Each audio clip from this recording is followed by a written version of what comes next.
Good morning everyone. So today's topic of my lecture is pictorial differential diagnosis of various conditions. What is this? This is chest X-ray. This is chest X-ray showing unilateral opaque hemithorax, and the mediastinum is central in position. Diaphragm is almost in the same position, and we cannot make out anything in the chest wall.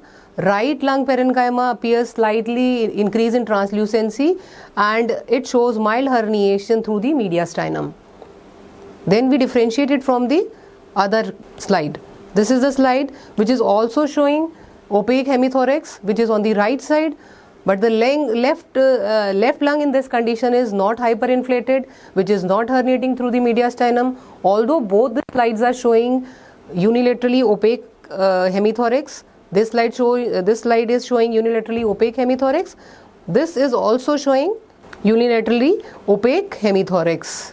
So what is the difference between two? We can compare both of these in this image.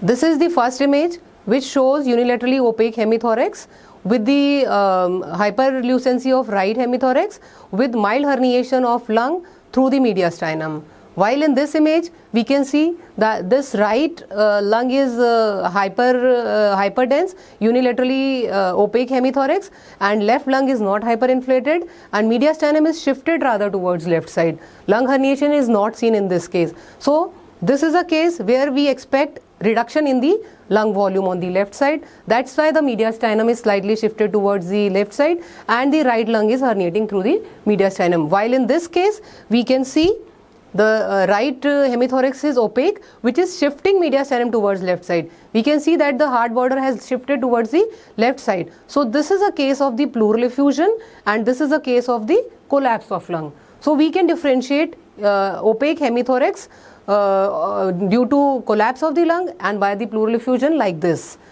Collapse doesn't show any mediastinal shift to the opposite side, rather it shows mediastinal shift towards the same side, while the effusion shows mediastinal shift towards the contralateral side.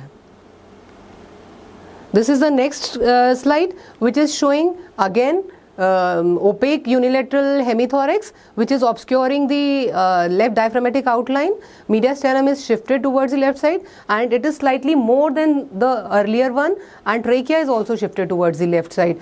Right lung is hypertranslucent, and it is herniating through the mediastinum towards the left side. We can make out the right diaphragm here. Chest wall is normal. So what could be the diagnosis? It can be a collapse of the lung, but it cannot be the pleural effusion because there is ipsilateral mediastinal shift. Let's see the next one. What is this? This is again unilaterally opaque hemithorax on the left side. Mediastinum is neither shifted towards the same side nor it is shifted towards the opposite side. Lung is in the normal in position. Diaphragm is well outlined on the right side. Even on the left side we can see the diaphragm. Cardiac border is also visualized. So how can we differentiate these two?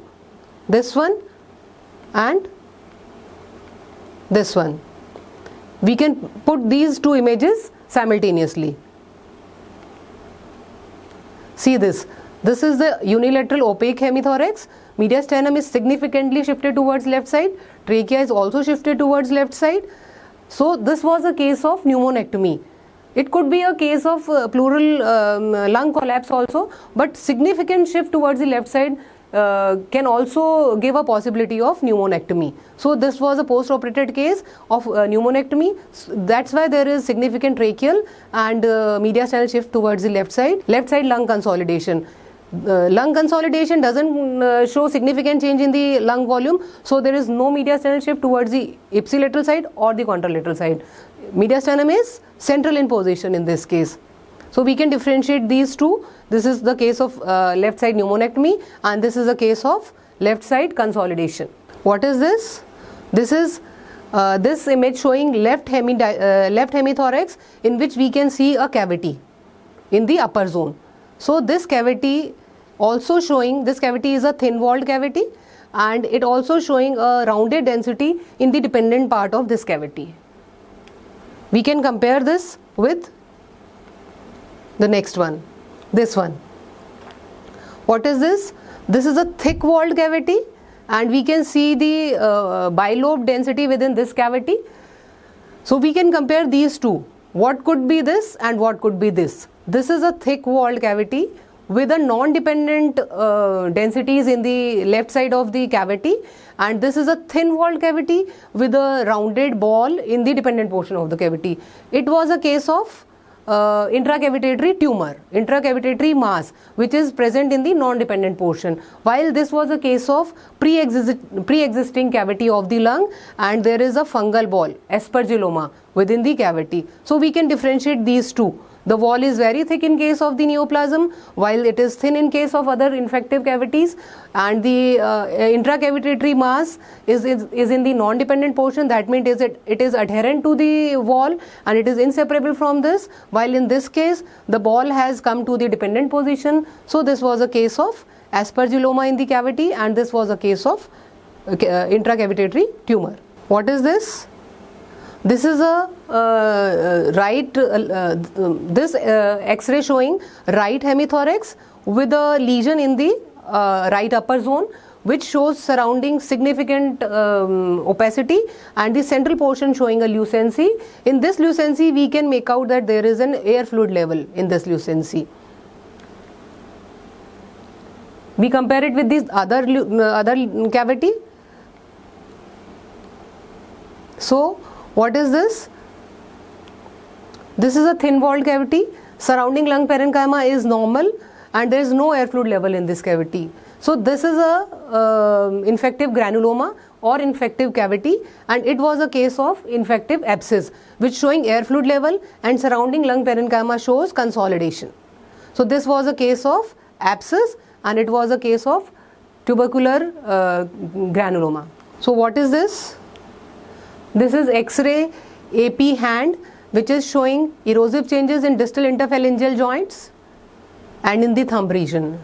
We compare it with the next one. What is this? This is also AP view of the hand showing multiple erosive changes in the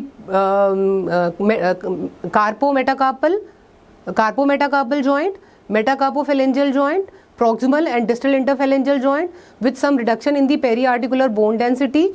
The carpal bones also show evidence of erosion.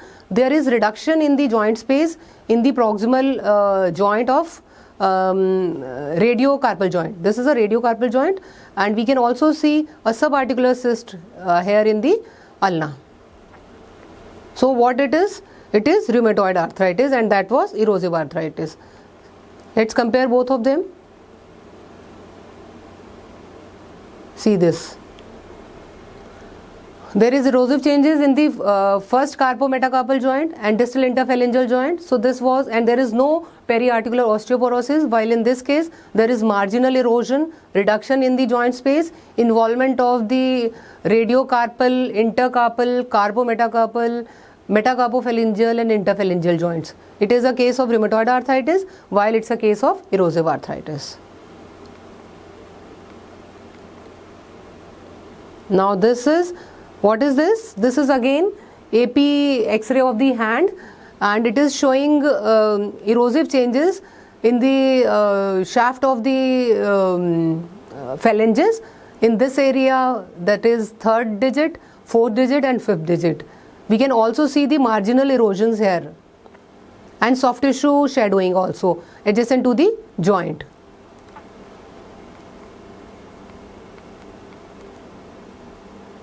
This is again X-ray of the hand showing erosive changes here and pointing of the proximal phalanx, and erosive changes in the terminal phalanx, and giving a penicillin cup appearance.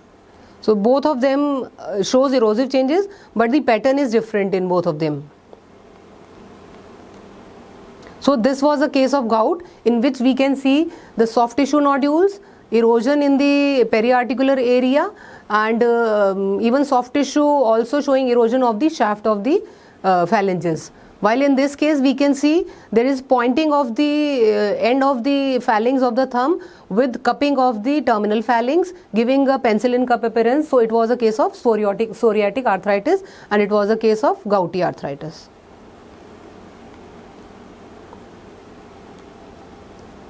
These are the chest X-ray abdomen. This X-ray is showing dilated bowel loops in the peripheral part of the abdomen, while there is dilated bowel loops in the central part of the abdomen. These dilated loops showing multiple folds. These are haustra, while these loops showing multiple mucosal folds, which are volvuli conniventis. So peripheral location and these kind of folds indicate that there is dilatation of the large bowel loops, while the central position of the bowel loops with the presence of the volvuli conniventis indicate the presence of small bowel obstruction. It was a case of large bowel obstruction, while this was a case of small bowel obstruction. Thank you very much.